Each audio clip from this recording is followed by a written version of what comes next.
सिंह राजा बोला कि मैंने लड़की को शादी कराओ लड़की को। जडे बोला ब्राह्मण बोला कि मैं लड़की की शादी नहीं कराऊं, आप मांस मछली खा रहे हो, मैं लड़की नहीं जाऊँ। आलम सिंह राजा बोला कि लड़की को रात की उठाऊंगा नींद में, रात की उठाऊंगा भागा।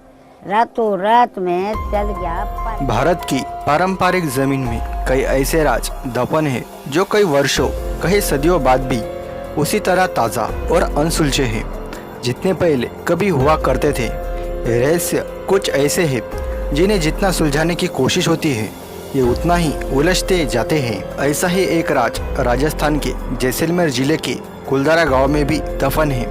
यह गांव पिछले 170 सालों से वीरान पड़ा है।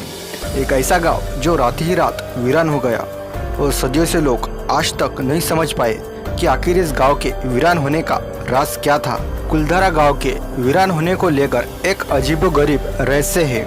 दरअसल कुलधारा की कहानी शुरू होती है आज से करीब 200 साल पहले, जब कुलधारा खंडर नहीं था बल्कि आसपास के 84 गांव पालीवाल ब्राह्मणों से आबाद हुआ करते थे। लेकिन फिर जैसे कुलधारा को किसी की बुरी नजर लग गई, वो शक था रियासत का दीवान सालम सिंह, अय्याश दीवान सालम सिंह, जिसकी गंदी नजर गांव की एक खूबसूरत लड़की पर पड़ गई थी। दीवान उस लड़की के पीछे इस कदर पागल था कि किसी तरह से उसे पा लेना चाहता था। उसने इसके लिए ब्राह्मणों पर दबाव बनाना शुरू कर दिया। हद तो तब हो गई कि जब सत्ता के मद में चूर उस दीवान ने लड़की के घर संदेशा भिजवाया कि यदि अगले पुनर्मासी तक उसे लड़की नहीं मिली तो वह गांव पर हमला करके लड़की को उठा ले जाएगा। दीवान और गांव वालों की ये लड़ाई अब एक कुंवारी लड़की के सम्मान की भी थी और गांव के आत्मसम्मान की भी। गांव की चौपाल पर पालीवाल ब्राह्मणों की बेटी हुई और 5000 से ज्यादा परिवारों ने अपने सम्मान के लिए रियासत छोड़ने का फैसला ले लिया। कहा जाता है कि निर्णय लेने के लिए सभी 84 गांव वाले एक मंदिर पर इकट्ठा हो गए और पंचायतों ने फैसला किया कि कुछ भी हो जाए अपनी लड़की उस दीवान को नहीं देंगे। अगली शाम कुलधारा कूच यूं वीरान हुआ कि आज परिंदे भी उस गांव की सरहदों में दाखिल नहीं होते। कहते हैं गांव छोड़ते वक्त उन ब्राह्मणों ने इस जगह को श्राप दिया था। आपको बता दें कि बदलते वक्त के साथ 82 गांव तो दोबारा बन गए, लेकिन 2 गांव कुलधारा और खबा तमाम कोशिशों के बाद भी आज तक आबाद नहीं हुए। ये गांव अब भारतीय पुरातत्व विभाग के संरक्षण में हैं, जिन्हें दिन की रोशनी में सैलानियों के लिए रोज खोल दिया जाता है। गांव है 200-250 साल से पुराना पड़ा है, वहाँ पर भी अभी कोई रहता नहीं है। रात के टाइम को औरत जात मिन्नत जात जा को नहीं सके। लोगों ने कहीं टाबर दिखे, कहीं लुगाई दिखे, कहीं मिन्नत दिखे। इतना भूता और खौफ है, बोले बुढ़ेरे सुने में तो, पर अच्छी बात है। कहा जाता है कि यह गांव रूहानी ताकतों के कब्जे में है। टूरिस्ट प्लेस में बदल चुके कुलधारा गांव घूमने आने वाले के मुताबिक यहाँ रहने वाले पालीवाल ब्राह्मणों की आहट आज भी सुनाई देती है। उन्हें वहाँ हर पल ऐसा अनुभव होता है कि कोई आसपास चल रहा है। बाजार के चहल पहल की आवाज़ें आती हैं। महिलाओं के बात करने और उनकी चूड़ियाँ और पायलों की आवाज़ हमेशा से ही आती रहती है। प्रशासन ने इस गांव की सरहद पर एक फाटक बनवा दिया है, जिसके पार दिन में तो सैलानी घूमने आते रहते हैं, लेकिन रात में इस फाटक को पार करने की कोई हिम्मत नहीं करता है। कुलधारा गांव में एक मंदिर है जो आज भी श्राप से मुक्त है। एक बावड़ी भी है जो उस दौर में पीने के पानी का जरिया था। एक खामोश गलियारे में उतरती कुछ सीढ़ियाँ भी हैं। कहते हैं शाम ढलने के बाद अक्सर यहाँ कुछ आवाज़ें सुनाई देती हैं। लोग मानते हैं कि वो आवाज़ 18वीं शताब्दी का वो दर्द है जिनसे पालीवाल ब्राह्मण गुजरे थे। गांव के कुछ मकान हैं जहाँ रहस्यमय परछाई अक्सर नज़रों के सामने से आ जाती है। दिन की रोशनी में सब कुछ इतिहास की किसी कहानी जैसा लगता है, लेकिन शाम ढलते ही कुलधारा के दरवाजे बंद हो जाते हैं और दिखाई देता है रूहानी ताकतों का एक रहस्यमय संसार। लोग कहते हैं कि रात के वक्त यहाँ जो भी आया वो हादसों का शिकार हो गया। मई 2013 में दिल्ली से भूत प्रेत एवं आत्माओं पर रिसर्च करने वाली पैरानॉर्मल सोसाइटी की टीम ने कुलधारा गांव में रात बिताई।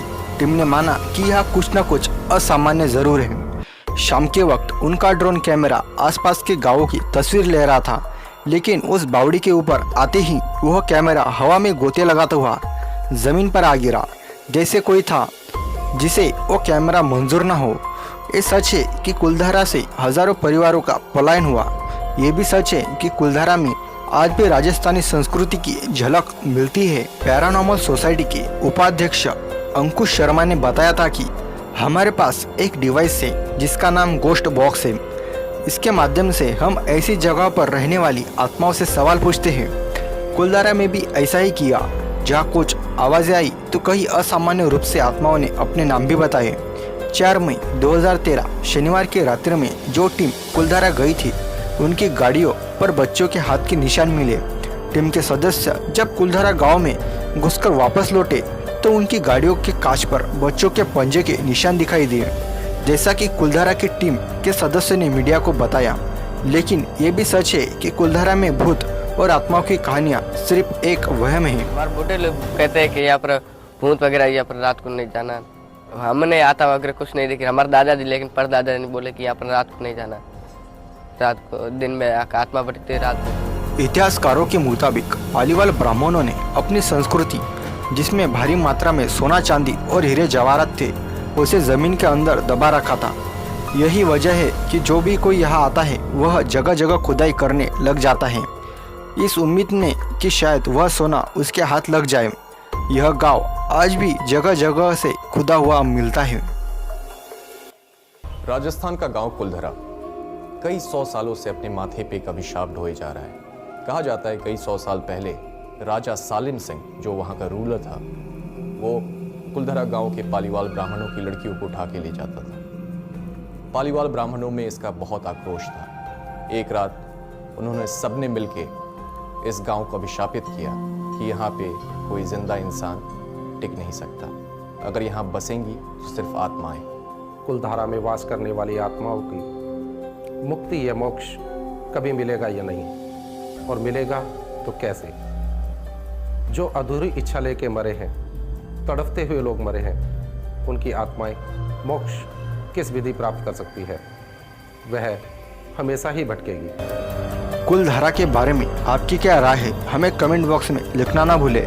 और ऐसे ही इंटरेस्टिंग वीडियो देखने के लिए चैनल के सब्सक्राइब बटन दबाकर चैनल को सब्सक्राइब कर लें और साथ ही में बेल आइकॉन पर भी क्लिक करें, ताकि हम जब वीडियो डालें तो सबसे पहले आपके पास नोटिफिकेशन पहुंच सके। मिलते हैं नेक्स्ट वीडियो में, तब तक जय हिंद।